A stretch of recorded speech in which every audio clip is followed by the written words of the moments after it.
Our next question, Jim, was sent in on Twitter using the hashtag CornyDriveThru from Mark Damon. You've often referred to the Buttermilk Run when talking about towns on the outskirts of a territory that didn't draw or make the wrestlers much money. In your opinion, what would your personal top 5 Buttermilk Run towns be from your time in the territories? Oh, God. And I got that from Troy Graham, the Dream Machine, because especially sometimes he'd be in the car with me. He'd go, here we go, baby, Buttermilk Run. Buttermilk. I mean, there's so many. As far as regular towns, I always said Houma, Louisiana was a bad place, but Laranja, Louisiana was it. Somebody just tweeted a picture of it was Seth Hansen, I think, tweeted one of the ads for Laranja, the wrestling ads in like 1984, and it was using a picture of Charlie Cook that hadn't been in the territory in 6 years, right? But Laranja was definitely Buttermilk Run in Mid-South.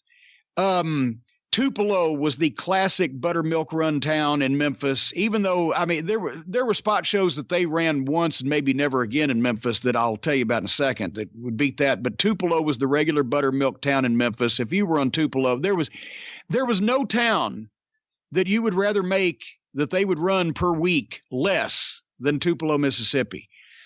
In the Carolinas, actually, to be honest with you, Crockett had such a great setup that one of the buttermilk towns I remember, we never wanted to go to Winston-Salem because it never fucking drew. We'd go to those fucking Gaffney, South Carolina. There'd be more people in that nice building in Winston-Salem. It just never drew. But there were some towns. I still at the Dyersburg County Fair one time, we had the ring set up in a field that was 6 inches deep of, do you know the dirt that is so dry that it's basically dust? It's not sand. It's dust dirt. I was picking dust out of my crotch, my teeth for days after that. Plowboy Frazier ran a town. He wanted to run towns, and Lawler loved Frazier, right? Because Frazier entertained Lawler. He liked having him around. That's why he gave him all those gimmicks, did all that stuff. Well, Frazier wanted to run some towns down in Mississippi where nobody else was running. Northeastern Mississippi is where this was. And he said, nobody's running it, neighbor. There's a reason for that. And we went to 2 of his towns, a Friday and a Saturday night one time. I was booked with goddamn, as a matter of fact, I think it was the Bruise Brothers. Worked against him and fucking Lawler. Lawler agreed to do this because it was only like 60 miles from Memphis. It was 300 miles from me from fucking Nashville. The last 8 miles into this town, the road was not paved. This was the main road, actually the only road into this fucking town, and it was not paved. And there was a fucking gym there. I don't know what they did there under normal circumstances. It was like a tin kind of shed with basketball goals, and they had a basketball floor. There were some bleachers, but then they brought folding chairs in, and there were 200 people there. And at the time, I was not used to working in front of that few people. Most shows back then did not draw less than 200 people.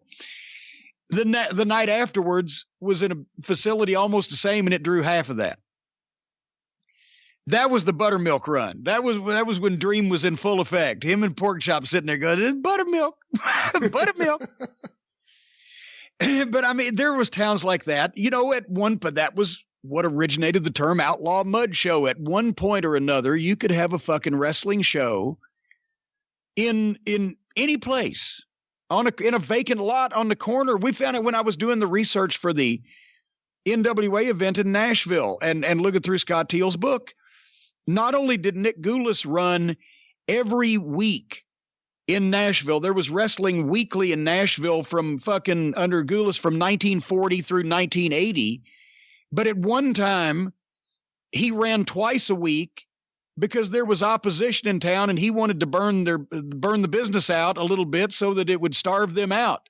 So he was, and plus his business was hot. So he was running twice a week at one point in the 60s. In the 40s or 50s, he financed another opposition promotion to run opposition to his opposition to try to run them out of business. And the opposition promotion, even though they'd run some And at one point Dick Lever lasted years, number of years, broke Eddie Marlin in. But the Outlaw promotion would basically they were pop-up wrestling events. They not only would run regularly scheduled events at some recognized buildings, but sometimes they would just spread the word. If there was a vacant lot on the corner of 7th Avenue North and fucking Broadway or whatever, they'd get down there, set up a ring, and have matches one afternoon. And they'd let everybody watch for free, and they'd have Cokes to sell. So there was wrestling in Nashville every fucking where.